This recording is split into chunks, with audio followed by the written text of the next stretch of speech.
levado ao cargo, isso aí. Ainda que posteriormente estava normal, foi abolida por eventos políticos. Tá entendendo? Olha só o que aconteceu.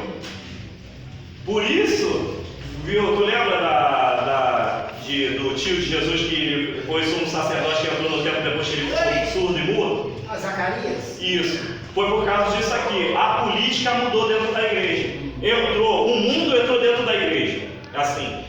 E eles queriam assim, já tinha o sacerdote, já tinham os juízes, tinha os profetas para liderar o povo. Mas aí o que acontece? O povo queria um rei, foi aquilo que a gente conversou aqui. Aí entrou a política no meio, aí que entrou o perigo. A política entrou no meio da igreja, a política entrou no meio do templo naquele tempo atrás. Pai Senhor, tá? Seja bem-vindo em nome de Jesus. Aí, você já tem a folha? A gente está no sumo sacerdote. Tá entendendo? Aí o que acontece? Aí que entrou o problema, entrou o perigo. Deus já tinha separado um grupo santo, assim, que eram os levitas. Aí, nesse respaldo que entrou a política, abriu menção para outras tribos entrarem, outras pessoas. Aquela política romana, né? Também. Aí foi aí que entrou agora que fugiu da mente os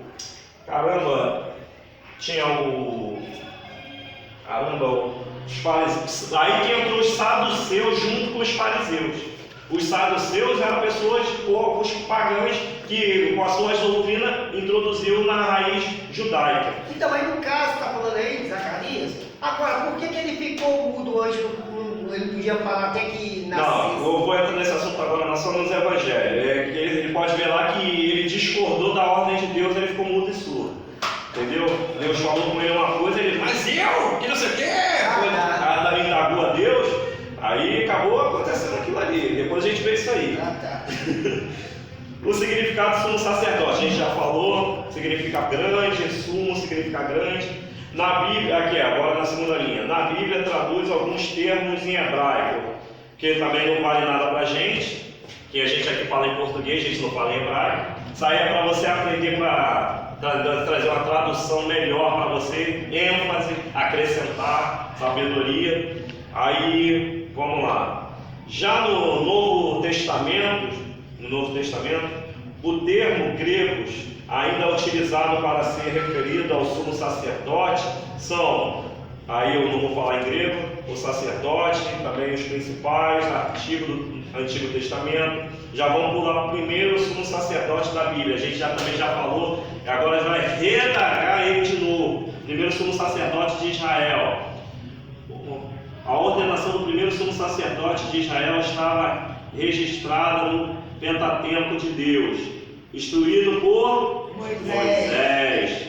Moisés foi o primeiro sumo sacerdote. Alguém tem alguma dúvida até agora? Pode falar alguma coisa?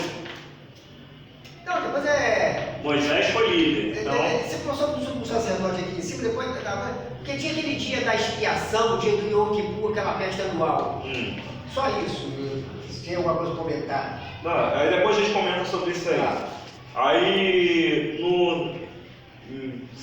Aí depois vem Arão e seus filhos, como a gente já falou, Êxodo 27, 21, 28, 1, 29, do 9 ao 44, e só Jesus na causa, que é muita coisa. Agora, você falou que Moisés foi o primeiro sumo sacerdote? Agora, por que Deus mandou ele ungir Arão? Não era só um sumo sacerdote? Porque, olha só, vou falar uma coisa para a igreja aqui, vocês que estão aqui. Moisés, ele foi criado como príncipe, então ele já tinha liderança sobre as suas veias. Aí quando Deus mandou ele falar com o faraó, ele se acovardou. Ele ainda veio falando uma coisa que muitos ainda falam que ele era gago, muitos falam que ele...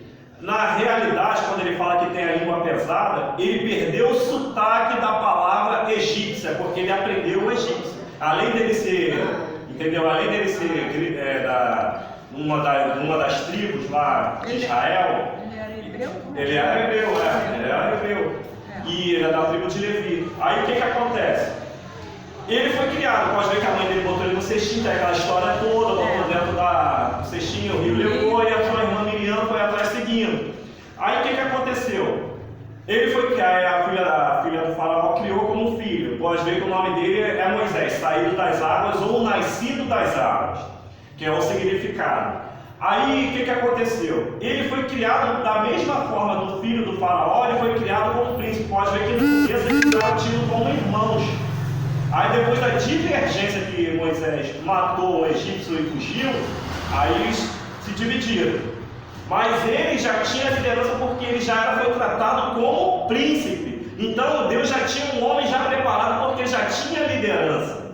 Mas aí, Moisés, por mais que ele tinha liderança dele, olha só, ele se acovardava de falar. Então prepara teu irmão aí, Arão, para falar por você. Arão não tinha medo não, Arão falava mesmo. E era um cara assim, Deus precisa de pessoas que não tenham medo de falar a verdade. Tá entendendo? Por mais que você seja líder, você é o líder, entendeu? E se o seu líder for omisso, Deus bota uma pessoa do lado para fazer aquela função que aquele teu líder não tem coragem de fazer. É isso. Tá entendendo? Entendeu? Entendeu? Se tiver, eu explico de novo, não tem problema. Não é vergonha. Então você falou aí que tem que falar a verdade. A verdade sempre. Mas tanto Isaac como Abraão mentiu lá na época de Israel que, por exemplo, Abraão foi um que mentiu que Sara não é minha esposa, que era minha irmã mesmo. Aí mentiu ali, aí o rei ainda indenizou ela, aquela coisa, e o rei já ficou interessado nela, aquela coisa toda. E como é que Deus trata isso? Ele mentiu. Toda mentira tem uma consequência. Tudo bem. Ele quase perdeu a família dele. Então, aí já vê por isso. Mas só que Abraão já era um cara separado por Deus. E todo cara separado por Deus, ele tem um contato diferente com Deus. Tem um contato diferente com Deus. Então, por exemplo, você tem um contato com Deus, assim, com a intimidade. Aí o que acontece? Você falha, porque tu é homem, você herdou essa herança adâmica.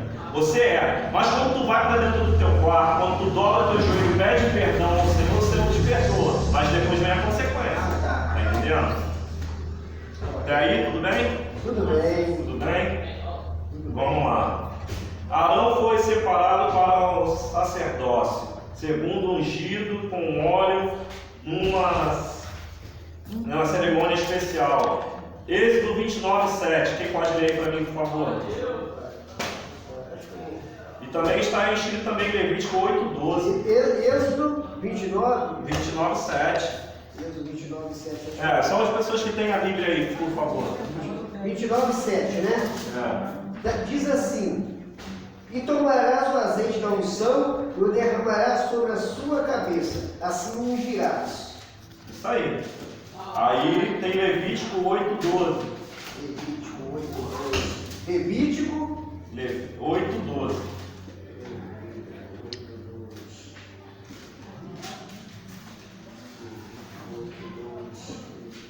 Levítico 8:12. Diz assim, 8:12.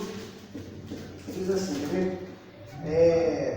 Depois derramou o azeite da unção sobre a cabeça de Arão e ungiu para santificá-lo. Aí agora está escrito aqui: por isso, a partir daí, o sumo sacerdote é chamado de sacerdote ungido. Entendeu? Por causa do óleo da unção sobre a cabeça da pessoa. Tem um significado isso aí quando você é ungido a alguma coisa. Por isso que eu sou contra, que está na Bíblia, tem Atos dos Apóstolos, a imposição de mãos. Unção tem que descer o óleo. Que está desde o Velho Testamento a descer o óleo na cabeça da pessoa para ser ungido. Aí a imposição de mãos significa o seguinte: você vai ser um obreiro, eu vou te levantar como obreiro, a gente vai orar por você com imposição de mãos. Então essa imposição de mãos, então a gente vai tirar depois, se você for um mau obreiro, a gente te tira. Mas uma coisa que é antibíblico, aquilo que Deus te dá, Ele jamais tira. Aí vem um homem, quer tirar aquilo que Deus já deu. Entendeu? A unção não é nada mais, nada menos uma confirmação que Deus já te chamando para uma grande obra aqui na terra. Então, porque o azeite não é símbolo de Espírito Santo? Sim. Então, aí quando está a unção ali, está simbolizando a unção. O derramamento do Espírito Santo sobre a sua cabeça. Porque tem aquela parte aqui de Salmo, não sei se é tem sobre Arão, o óleo que desce sobre a barba de Arão. Mas aquele óleo ali não é o mesmo óleo da unção. Aquele óleo ali é o óleo da comunhão. Tá, ali está falando de comunhão. Aqui, esse óleo da comunhão que desce sobre a barba é o óleo que despedaça julgos, que despedaça intriga dentro da igreja. Então, mas aí vamos dizer, hoje nas igrejas tem o óleo do Espírito Santo, mas esse óleo da comunhão, como é que é hoje? Você tem que andar lado a lado com o teu irmão. Ah, então quer dizer, antigamente tinha esse negócio desse óleo da comunhão? Isso aí, mas só que geralmente ele só usava esse óleo só o sumo sacerdote. Eles deram um unguento, que a gente vê até na história do óleo do vaso de alabastro. É o mesmo óleo. Da mirra, tá entendendo? Que banhava os mortos. São ungüentos separados para essas coisas, entendeu? E esse óleo exalava a metros, quando você sentia, aí você fala assim, ó, tá vendo um sumo sacerdote, um sacerdote por aí. Tu sentia exalar de longe, tá entendendo? Era como se fosse um perfume hoje em dia caríssimo aí. Tu bota só uma gotinha aqui, a pessoa que tá lá fora sente o cheiro. Tá entendendo? Mas só que tem uma diferença desses óleos, entendeu? E a gente tem que ler e compreender. Então Arão aparece como proeminência entre e os demais. Ocuparam uma posição de chefe. Está vendo aí? O pastor que está na frente da igreja, ele é um líder, é um chefe. Ele tinha a função de responsabilidade que os outros sacerdotes não tinham. A gente já falou sobre esse sacerdote. Está entendendo? É como se fosse esse outro sacerdote aí, os presbíteros evangelistas. Está entendendo? Ele tinha que ter, o sumo sacerdote era aquele que estava acima. E também se vestia de forma diferenciada. Isso se ornamental com o fato que desde o começo de Arão foi escolhido para servir porta-voz de Moisés. Êxodo 4:5. Então, mas olha só, esse Êxodo 4:5 aqui, eu li ele, mas eu não estou entendendo, porque eu não... Então lê aí, lê aí. Ele não encaixou aqui. Lê aí. Então disse o Senhor a Moisés, estende a mão e pega pela cauda. Estendeu a mão e pegou pela cauda, tornou-se em vara na sua mão. Mas ele era porta-voz de Moisés. Certo. E aqui está dizendo de vara. Certo. Mas se você pegar os textos anteriores, ele vai falando aí, e quem falou com o faraó primeiro? Aí Moisés, depois foi esse lance aí da vara. Eu também estou achando estranho aqui que essa repassagem aqui, mas tudo bem. Ele está aqui, com influência. Com influência da passagem. Tá. Aí o que acontece? Quem falou com o faraó ali não foi Moisés, não. Foi Arão, foi porta-voz. Correto. Entendeu? O camarada que redigiu esse texto aqui, ele tinha que botar coisas antes, mas acho que ele só deu influência para sair, para dar um respaldo. Esse texto eu entendi, que Moisés era o porta-voz, mas essa referência de Êxodo 4:5 está bem... Está meio destacado. Apesar que na maioria das vezes Arão foi a ser chamado simplesmente de sacerdote. Dá no mesmo. Tudo não é sacerdote? Tudo não é sacerdote? Mas aí o outro é Não, mas só que tem essa briga dentro da igreja. Tem dois pastores ungidos dentro da igreja. Aí o fulano de tal é o pastor presidente e o outro também é pastor. Aí tem essa briga. Mas eu sou pastor presidente. Não, mas eu também sou pastor. Mas só que um é líder e o outro não é. Mas tem essa briga de ego, cara. Entendeu? Mas no final de tudo, os dois são a mesma coisa. A unção é a mesma, a única coisa que muda é que um está na frente e o outro não. Mas vai estar os dois ali para fazer. Quando um não estiver aqui, o outro não vai assumir. Ele disse que nós somos sacerdote real e nação santa. Ele fala... Entendeu? No caso se o pastor Joãozinho aqui fala assim, a partir de hoje eu vou deixar essa igreja aqui, quem é o segundo aqui? Acho que é Irineu. Irineu, né? Aí eu vou deixar para o Irineu que eu vou abrir um novo templo lá, não sei onde, vou dar a obra, segmento a obra lá. E quem vai assumir não vai ser o Irineu? Dá no mesmo, vai ser o pastor da igreja, com o respaldo do pastor Joãozinho. Então, ele aqui vai ser o pastor, entendeu? Aí tem essa briga de ego, não, mas porque eu sou também, que eu não sei o quê. Todos nós somos, mas só que tem uma liderança à frente. Tá entendendo? Eu sou pastor, não, eu sou presbítero tal, eu sou evangelista. Dá no mesmo, cara. Tá entendendo? Aí tem essa briguinha dentro da igreja. É porque eu sou pastor da igreja B, eu não me dou com a igreja C. Jesus, aí a gente está vivendo um lugar, e Jesus vai assim, Deus vai vir buscar uma igreja.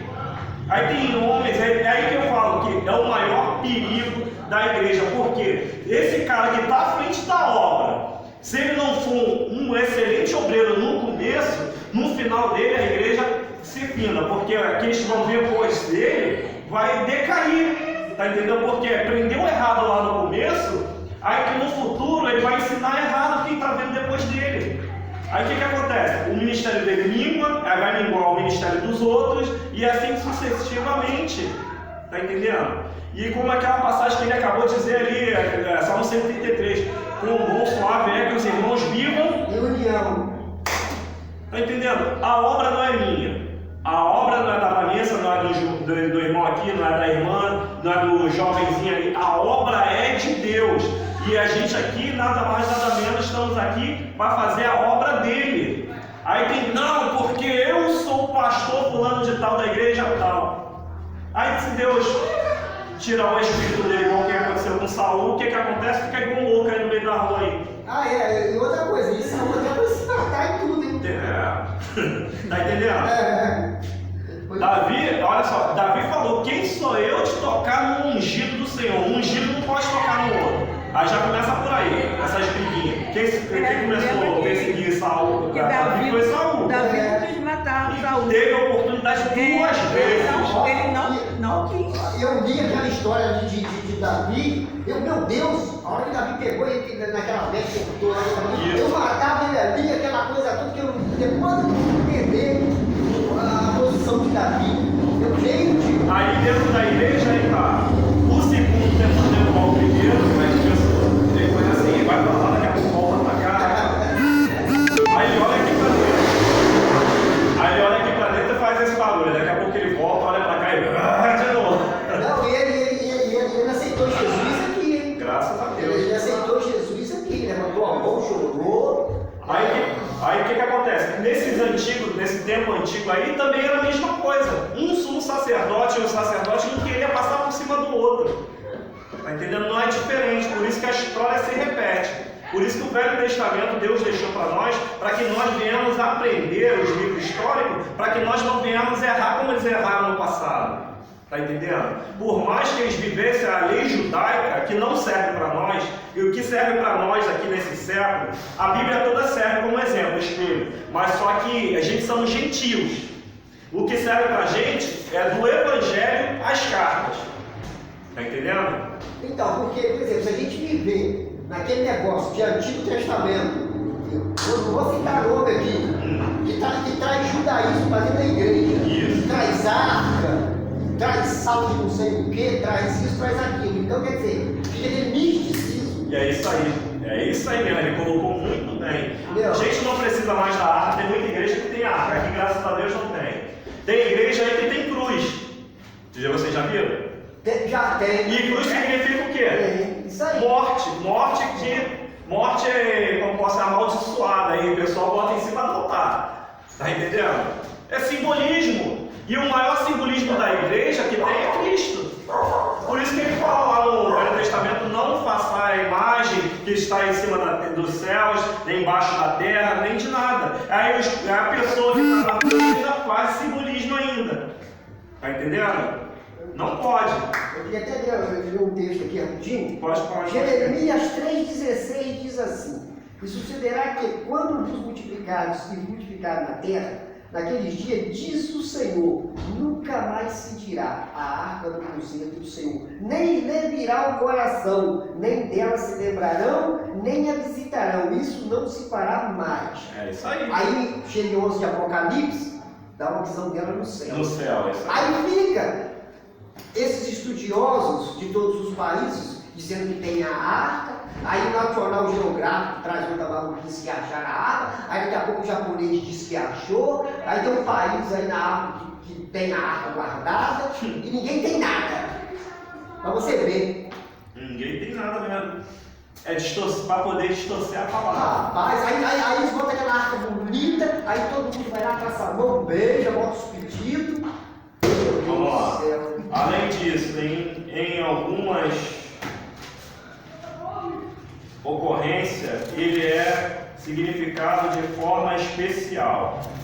Às vezes ele era chamado de sacerdote ungido e outras vezes sumo sacerdote, ou literalmente grande sacerdote, que já é o significado.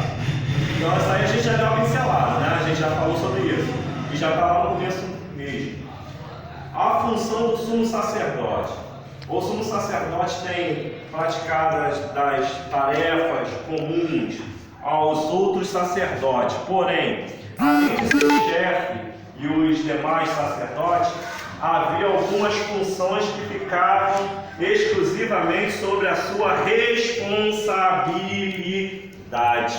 Aí que tem a diferença. Está entendendo?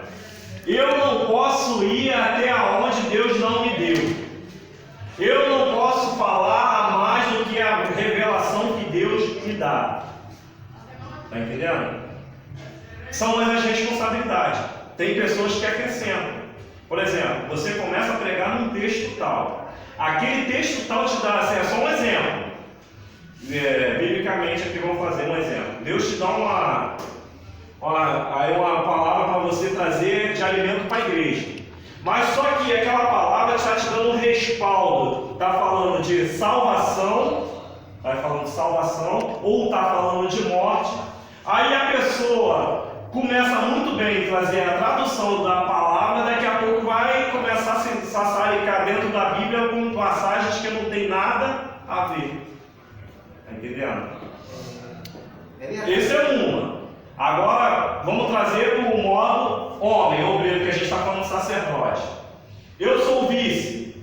Eu não posso tomar a frente do meu pastor enquanto ele estiver presente, vivo, ou então dentro da grande obra. Eu não posso ir até onde ele fala, ó, tu vai fazer isso aqui até aqui. Daqui para cá, deixa comigo. Tá entendendo? Então, tem esses problemas aí dentro da igreja. Eu sou o segundo, quero fazer a função do primeiro. Ou então, o primeiro é omisso e manda o segundo tomar o lugar dele. Está entendendo? Tem essas diretrizes aí no meio da igreja. Vamos lá. A principal delas, certamente, era o fato de que somente o sumo sacerdote podia entrar no Santo dos Santos, onde ficava a Arca da Aliança. Aí bate naquela festa anual. De uma vez por ano ele entrar ali. Isso. Mas nem sempre, quando Deus também chamava, ele também entrava, não era só uma vez por ano, não, entendeu? Aí tinha uma celebração, por exemplo, igual a gente falou do tio de Jesus. Não era festa, mas só que o povo se reunia a orar, mas veio que fala assim: você foi o escolhido a entrar no Santo dos Santos. Porque Deus queria ter um contato com ele ali. Deus queria revelar para ele uma coisa ali e ele não aceitou. Entendeu? Então só quem podia ter o contato ali naquele tempo, frisando aqui, naquele tempo, quem poderia só entrar no Santo dos Santos era o sumo sacerdote. Entendeu? Só o sumo. Aí tinha essas coisas aí.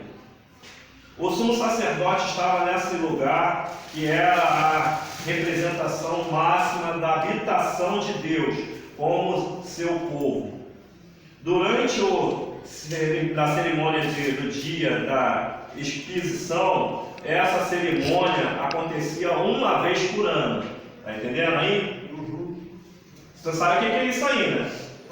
Sabe, né? Então, era aquela festa que ele dava, e aí ele tinha que apresentar o novilho por ele, pela família dele, e depois pelo povo, e espargir o sangue lá dentro, do Santo Santo. Depois as pessoas tinham que ir com vestes brancas. Aí passava aquele ritual todo que estava falando que tinha aqueles dois bodes, que um bode. Não, isso aí é outra coisa. Entendeu? Isso aí é outra coisa.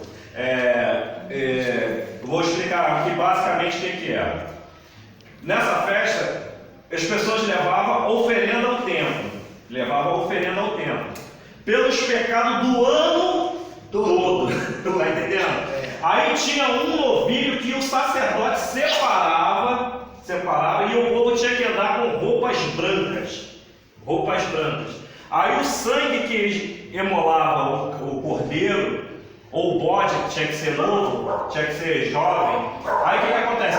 Ele descia sobre o altar. Esse sangue, ele pegava esse sangue e expurgava, jogava sobre o povo ter consciência, onde pegava na roupa dele, que uma vida se perdeu por causa do pecado dele. Está entendendo? Era a referência sobre a vida de Cristo, era a sinalização. E agora o bode que eles mandavam para o deserto? Isso aí, o que acontecia? Eu pequei, Edmilson, eu tinha que se apresentar ao sacerdote, tinha que dar 2, não poderia só ser bode, mas um cordeiro ou então um bode.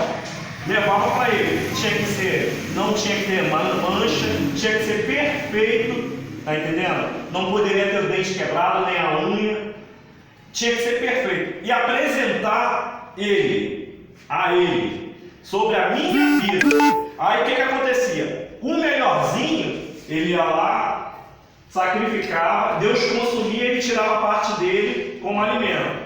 E o outro, ele fazia imposição de mãos. Eu até esqueci como se faz aquela imposição de mãos, que é imposição, é sobre a cabeça do bode. Eu falava assim, sobre os pecados que estavam na vida dele, vai passar sobre a você. Mas não era só no deserto, eles lançavam também sobre as montanhas e largavam no deserto. Aí muitas religiões falavam que aquele bode representava o inimigo. Aí vem Deus fala para Pedro, fala o seguinte: não amaldiçoei aquilo que eu santifiquei. Então não era demônio. Então, mas tinha 2 bodes. Sim, o que eu acabei de falar aqui. O bode simbolizava Jesus e o outro bode eles jogavam no deserto para morrer.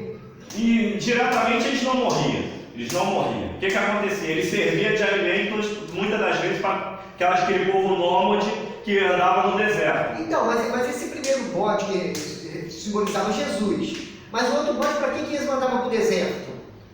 Simbolizava o que eu acabei de falar aqui. Simbolizava que ele pegava os pecados da pessoa e lançava de sorte sobre os bodes. Sobre o bode. Tá entendendo? Era um exemplo assim, pegou o pecado do cara e jogou sobre a vida do bode, mas não sabe que não passa. Então, eu já ouvi falar que esse bode, que eles mandavam para o deserto, levava os pecados do povo para o deserto, aí lá ele morria. Não morria diretamente, até poderia morrer, porque no deserto não tem água, não tem sim, mas só que tem historiadores que falavam que muitas das pessoas aproveitavam sobre a vida desse bode para se alimentar. Eu quero entender o seguinte: o primeiro bode que matava simbolizava o cordeiro, que é Cristo, que tira o nosso pecado. Todos dois simbolizavam Cristo, porque Cristo levou sobre si todas as nossas dores. Então, tudo bem. Todos os dois sabiam o que significava Cristo. Tudo bem que simbolizava Cristo. É isso que eu quero entender. Aí tudo bem, um ficava ali, mas o outro ia para o deserto. Por que o outro ia para o deserto? Isso aí, só os judeus podem explicar que isso aí não foi uma ordem de Deus, aí o cara que criou, o homem criou. Como é que pode representar Cristo, por exemplo, o que ficava ali no sacrifício, que eles até aproveitavam a coisa, e o outro do deserto, 2 representando Cristo? Um significava Cristo morrendo na cruz, que é a ovelha imaculada, e o outro levando as transgressões sobre si. Entendeu? É um simbolismo, tudo aponta para Cristo. E ele não foi a ovelha muda que morreu por nós? Então, é isso aí. Mas só que eu vou voltar a falar para o Senhor, não era só o bode. Eles também pegavam pomba, pegavam boi, entendeu? É isso aí. Esses pequenos bois aí que as pessoas têm que prestar atenção. Porque há vários tipos de ofertas, isso e aí a gente não entende todas essas ofertas, aí seria um estudo. Assim, eles achavam assim: meu pecado foi pequeno, pegava 2 rolinhas, aí dava o sacerdote. Meu pecado, mas só que não existe pecadinho e pecadão. Então, mas acontece o seguinte: eu pecava todo dia, eu peco todo dia. Aí, por exemplo, eu ia lá hoje, sacrificava, me perdia. E amanhã eu pecava de novo, e aí? Eu tinha que levar outro animal? Mas aí tem que ver o que você estava errando. Não, e tem uma coisa também, que eu já vi muitos estudiosos falar, que no Antigo Testamento, os pecados não eram perdoados, eram cobertos. Era coberta, é isso aí. Ah, então tá Era errado. só um simbolismo, entendeu? Eu acabei de falar aqui, era que você tinha por si saber que uma vida se perdeu por causa do teu pecado. Então por isso que Jesus falava, ó, eu ainda não morri para igual quando ele, aquela mulher, vai e não peques mais, porque ele é a ovelha, os pecados estavam sobre ele, então ele não tinha morrido ainda, então se a pessoa voltasse a pecar, ele estaria fadado a morrer de novo. Tá entendendo? Ah, é. Os pecados só foram perdoados na cruz depois que Cristo morreu. Depois que Cristo morreu, aí foi perdoado todos os pecados. Mas aí nos dias de hoje a gente continua pecando, a gente tem que pedir perdão ao Senhor. Tá entendendo? Vamos lá. Onde que eu parei? Aquele, No sumo sacerdote entrava no lugar e aí já ali, né? É, já foi. Então, o sumo sacerdote era responsável por interpretar a vontade divina sobre determinado juízo através do. É isso aí que é o problema. Urim e Tumim. Eu estava fazendo uma pesquisa sobre isso aí. Uma pesquisa que no hebraico diz que quer luzes e perfeições. E que quer luz dizer, e estrelas. que quer dizer sim ou não. Certo. Sim ou não? Aí eu estava analisando uma coisa aqui na minha cabeça. Por exemplo, quando o rei ele ia consultar Deus se ele ia na guerra ou não. Ele jogava o Urim se era sim ou não. Aí eu lembro de Saul, que Saul já Deus não falava por ele nem pelo ministério dos profetas, nem por Urim. O que acontece? O que vem na minha mente? A comida, vamos parar um pouco para a gente se alimentar. Então, aí nós estávamos do Urim e Tumim depois, como é que é?